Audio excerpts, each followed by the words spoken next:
If your goal for 2026 is to work on yourself, but I mean actually work on yourself and heal your inner child, improve your relationship with others and your relationship with money and the universe, then this video is for you.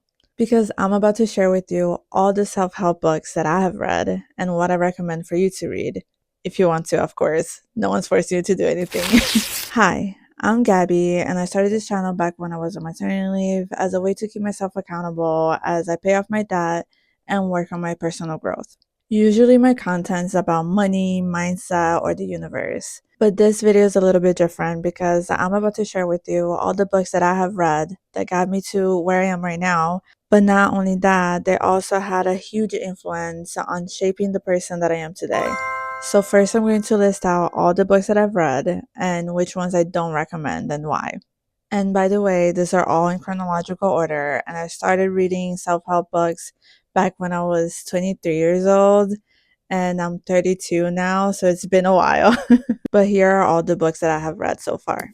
So the first self-help book that I have ever read was You Are a Badass by Jen Sincero. This was a very good starting point to me. Next one was Untamed by Glennon Doyley. You Are a Badass by Jen Sincero. I'm pretty sure she wrote this book before the You're a Badass at Making Money. I just read them in the wrong order, I guess. Good Vibes, Good Life by Vex King. The Universe Has Your Back by Gabby Bernstein. I actually don't have the book with me because I gifted it to my sister for Christmas, but here's the book. The Slight Edge by Jeff Olson. The Art of Happiness by Howard C. Cutler. He wrote the book, but the book was actually based on an interview that he did with Dalai Lama. The Devil You Know by Charles M. Blow. This one's a little bit different. It's about racial discrimination in Black communities. And it was very important for me to read this because I have a Black husband and we have a mixed baby. So I felt like it was really important for me to read something like this to try to understand a little bit better what they go through because of their skin color. The Power of Habit by Charles Duhigg. Conversations with God by Neil Donna Walsh. The Mountain Is You by Brianna Wiest. Remaining You While Raising Them by Allie Worthington. The Art of Letting Go by Nick Trenton. Becoming Supernatural by Dr. Joe Dispenza. The Dawn of a Mindful Universe by Marcelo Glazer. So this one I'm actually currently reading, as you can tell. So I can't really speak too much about it, but so far so good. So the books that I personally did not enjoy reading were actually only three. And I'm not going to dive too deep on what those books were about, but I'm just going to explain why I didn't like them. And if you want to read them, you can do your own research. So first, You're a Badass by Jen Sincero. So as I mentioned before, Jen Sincero actually wrote this book before You're a Badass at Making Money. But I read You're a Badass at Making Money before You're a Badass. So to me personally, the money version was a little bit more motivating and inspiring than the first one. So by the time that I read You're a Badass, I just felt like I was missing something and it was a little disappointing to me. But maybe if I have read it before You're a Badass at Making Money, I would have felt differently. I don't know. The second one that I don't recommend is Good Vibes, Good Life by Vex King. I'm not sure, but it kind of gave me the vibe that this book was written for teens, and maybe that's why I didn't really like it. I don't know, it just felt a little silly to me, and it didn't feel very intellectually challenging. Now, the third book that I wouldn't recommend is Remaining You While Raising Them by Allie Worthington. So I actually bought this book when I was pregnant so I could read it while I was on maternity leave. But maybe it was just not the best time to read that book because it felt like she was talking a lot about how moms should make time for themselves and do things that they enjoy doing. But when you have a newborn and you're going through the newborn trenches, it's really hard to do that. It's really hard to have enough time to take a shower, let alone have a full night of sleep. So it kind of felt a little annoying to me reading her say that I should be making time for myself and I should be doing things that I enjoy doing. So maybe if I have read it when my daughter is a little bit older, I would have felt differently. I don't know. I just didn't like it at the time that I was reading it. Now, the books that I do recommend are You're a Badass at Making Money by Jen Sincero. This is the first self help book that I have ever read. And before reading this, I didn't even know that having a relationship with money was a thing. And I know that now it's a very mainstream idea. Everyone talks about your relationship with money, but keep in mind, I read this book in 2017, and back then people weren't really talking about this. So, this was really the first book that made me realize how much our mindset can affect our financial situation and our financial potential.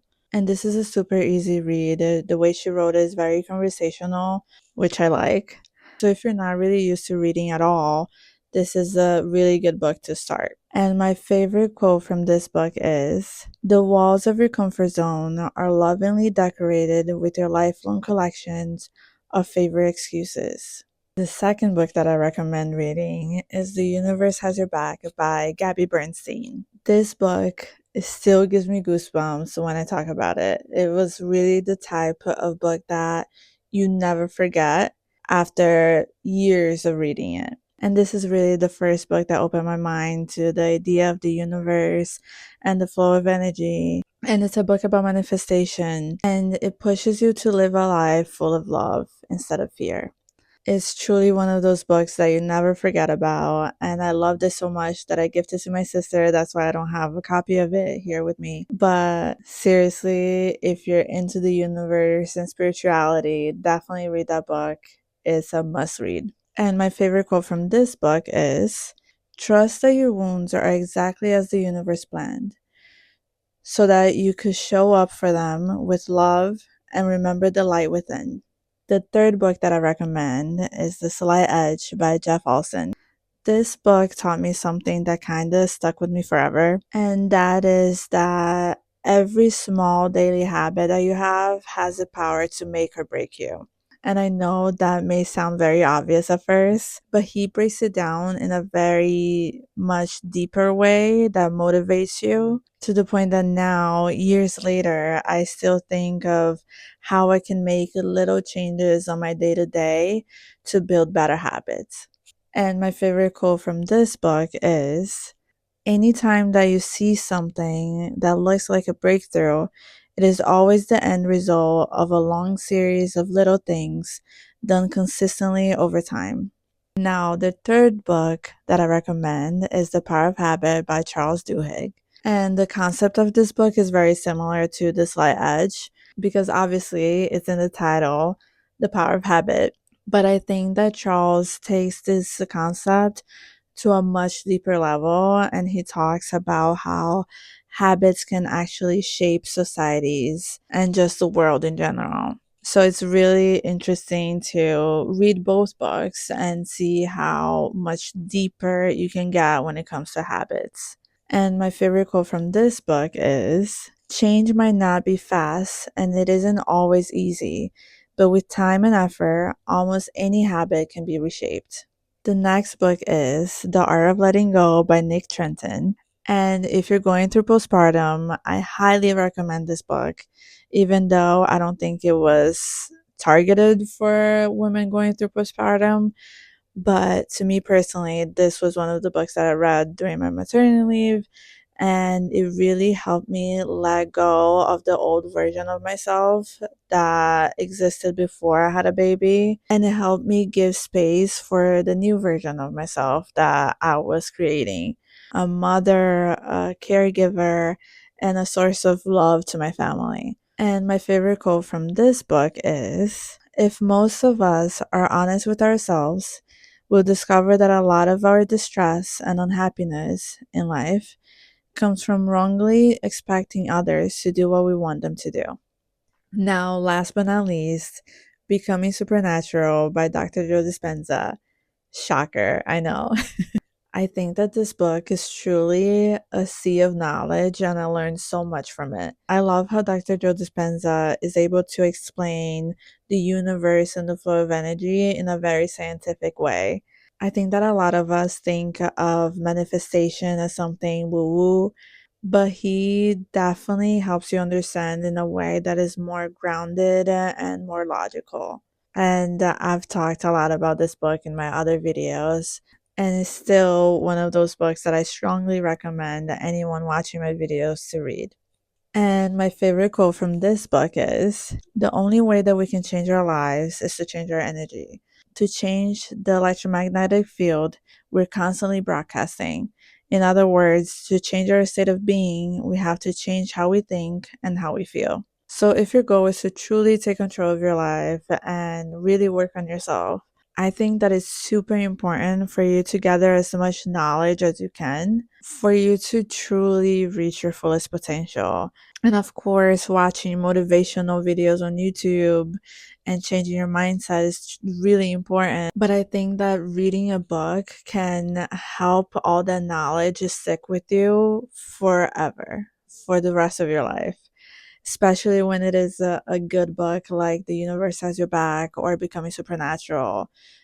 Reading books that are good like that and that resonates with you, it can change your mindset in a way that it can never be unchanged. And as always, thank you so much for watching to the end. I hope that you liked this video, and if you did, make sure to like, share, comment, subscribe, whatever you want to do. And of course, if you know of a good book that I haven't listed on this video, let me know in the comments because I'm always open to reading a new book. And I'll see you at the next one.